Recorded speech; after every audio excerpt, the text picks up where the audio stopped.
Hello everyone, कैसे हो आप सब? I welcome you all to Physics Folios. This is second video of this series, and in this video we will solve some practice questions from previous examinations on magnetic effect of electric current. Question number 1. Why two magnetic lines of forces never intersect each other? So these are magnetic lines of forces shown here. Here we have to discuss why two lines of forces never intersect each other. So let us draw first of all magnetic lines of forces. तो ये एक magnet है. Suppose this is north pole of the magnet and this is south pole of the magnet. अब अपन lines of forces draw करते हैं. तो north से line of force start होगी साउथ तक from outside the magnet and inside the magnet also it is a complete loop.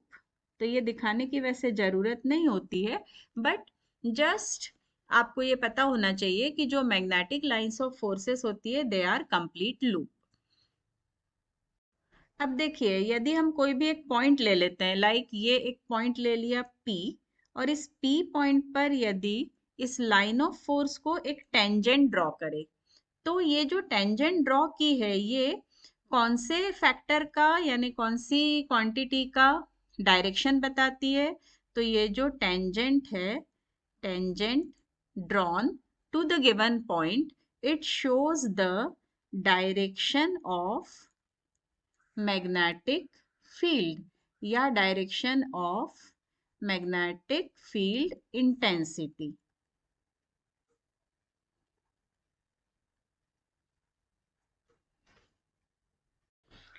तो देखिए होगा क्या, यदि मान लीजिए दो लाइंस ऑफ फोर्स आपस में इंटरसेक्ट करने लगे.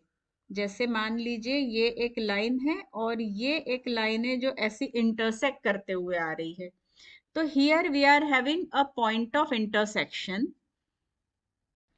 और इस पॉइंट ऑफ इंटरसेक्शन को यदि हम टेंजेंट्स ड्रॉ करें तो इस प्रकार से एक ही पॉइंट पे we can show two tangents drawn, जो कि पॉसिबल नहीं है क्योंकि एक ही पॉइंट पे किसी भी वेक्टर क्वांटिटी की एक ही डायरेक्शन हो सकती है. लेकिन यहाँ पर यदि दो लाइंस ऑफ फोर्सेस आपस में इंटरसेक्ट करने लगे तो यहाँ पर क्या शो होगा कि magnetic field intensity have two directions at the point of intersection, which is not possible. This is the reason why two lines of forces never intersect each other. Let us read question number 2. Question number 2 is, what is fuse, how it is connected in the circuit, which effect of electric current is utilized in the working of an electric fuse. Fuse एक safety device होती है जो हमारे house hold जो electrical circuits and home appliances होते हैं उनको short circuiting होने से बचाती है. फ्यूज का जो वायर होता है बहुत पतला सा वायर होता है जो एलॉय का बना होता है. ऐसा एलॉय जिसका रेजिस्टेंस काफी हाई होता है और उसका मेल्टिंग पॉइंट लो होता है. Generally current flows through the fuse without undue heating. लेकिन क्या होता है अगर ओवरलोडिंग ऑफ करंट हो जाए अचानक से तो फ्यूज वायर मेल्ट हो जाता है और हमारे इलेक्ट्रिकल अप्लायंसेस, इलेक्ट्रिकल सर्किट्स इनको डैमेज होने से बचा लेता है. So in this way, fuse is based on the principle of heating effect of current. Fuse is always connected to live wire and fuse is always connected in the series to the electrical circuit. Now we have reached to question number 3. I will read question number 3. How will the magnetic field be affected on, इसका first part है, on increasing the current through the conductor, and second part is on reversing the direction of flow of current in the conductor.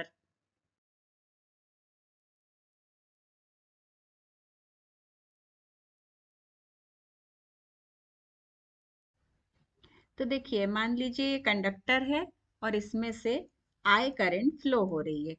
तो हम जानते हैं Oersted ने ये effect समझाया था कि when I current flows through a conductor, magnetic field, इसको डिनोट किया जाता है बी से, तो magnetic field B is produced surrounding the conductor. और ये जो बी होता है ये डायरेक्टली प्रोपोर्शनल होता है वायर में से या कंडक्टर में से फ्लो होने वाली करंट के। और इसीलिए यहीं पे हमारा फर्स्ट पार्ट का आंसर क्लियर हो जाता है कि यदि करंट आई को इंक्रीज किया जाए तो मैग्नेटिक फील्ड बी का वैल्यू भी क्या हो जाएगा, बढ़ जाएगा, इंक्रीज हो जाएगा। Then the second part of the question is कि यदि करंट आई का डायरेक्शन रिवर्स कर दिया जाए, तो सपोज अब करंट आई का डायरेक्शन देखिए, मैं यहाँ रेड कलर से दिखा रही हूँ, करंट आई का ये डायरेक्शन रिवर्स कर दिया। So if direction of current is reverse, then magnetic field B भी क्या हो जाएगा, वो भी रिवर्स हो जाएगा। यानी पहले जहां नॉर्थ था अब साउथ बन जाएगा मैग्नेटिक फील्ड का, और जहां साउथ था वहां पर नॉर्थ बन जाएगा। Now let's see the next question. Question number 4 is a current carrying conductor is placed in a magnetic field. List the factors on which the magnitude of force experienced by conductor depends. Which rule determines the direction of this force?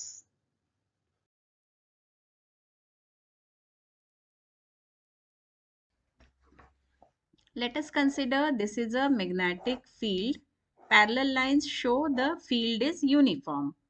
इस field का naming है suppose B. अब इस magnetic field में एक current carrying conductor को रखा गया। Let us consider a current carrying conductor PQ, और इसमें current flow हो रहा है from P to Q. It is making an angle theta. Here this theta is 90 degree. इस कंडक्टर पर फोर्स लगता है और इस फोर्स का फॉर्मूला होता है F is equal to BIL sin theta. That means this force F depends upon which factors, जैसे कि हमारे क्वेश्चन में पूछा है कि on what factors force on a current carrying conductor placed in a magnetic field depends. तो पहला factor हो गया कि फोर्स डिपेंड करता है मैग्नेटिक फील्ड B पर. Second factor is force depends on the value of current flowing in the conductor.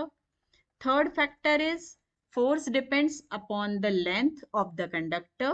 And the fourth factor is force depends upon the value of theta, where theta is the angle between current and magnetic field. ये I current है और B magnetic field है, तो theta क्या है, angle between direction of current and magnetic field. देखिए अब जो second part of the question था, ये तो हो गया था अपना first part, and the second part of the question was by which rule the direction of this force can be determined.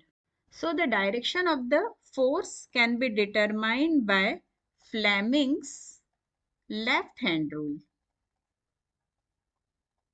अब यहाँ पर आपको रूल तो नहीं पूछा गया है क्वेश्चन में, सो in your examinations you can only write that direction of force can be determined by Fleming's left hand rule. But very shortly हम इस रूल को भी रिवाइज कर लेते हैं. According to this rule, यदि हम अपने लेफ्ट हैंड को इस प्रकार से स्ट्रेच करें, लेफ्ट हैंड के 3 फिंगर्स को, कि कौन कौन सी 3 fingers, index finger, middle finger and thumb, इनको हम इस प्रकार से स्ट्रेच करें कि they are perpendicular to each other.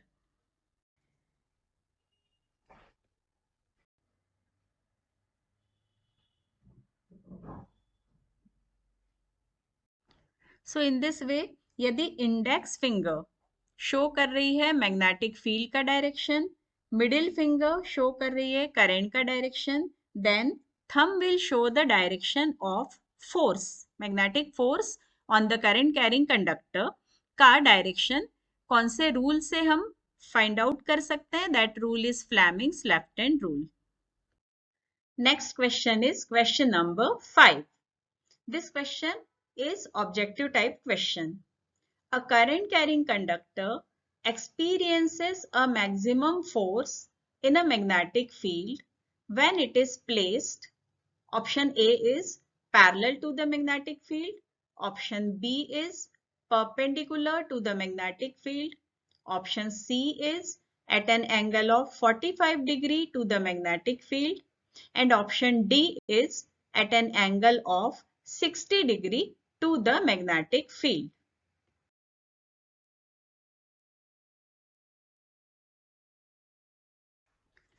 जैसा कि अभी हमने लास्ट क्वेश्चन में देखा था कि force on a current carrying conductor which is placed in a magnetic field is given by BIL sin theta. तो देखिए यहाँ पर B magnetic field, I current और L length of the conductor, ये तीनों वैल्यूज कैसे हैं? फिक्स है हमारे इस दिए गए क्वेश्चन में। यानी कि जो फोर्स है वो डिपेंड किस पे कर रहा है? डायरेक्टली साइन थीटा पे। फोर्स मैक्सिमम तब होगा जब साइन थीटा मैक्सिमम होगा, और साइन थीटा का मैक्सिमम पॉसिबल वैल्यू हो सकता है 1। कब होता है 1 वैल्यू? जब एंगल थीटा होता है 90 degree.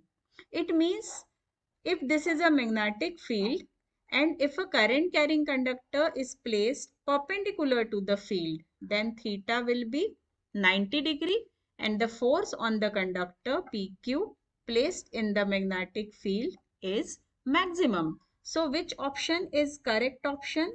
Option B is the right answer. Dear students, thanks for watching. I hope you got solutions for all 5 questions very clearly. Some more questions we will practice in our next video. So stay tuned and stay connected. Please subscribe the channel. Thank you.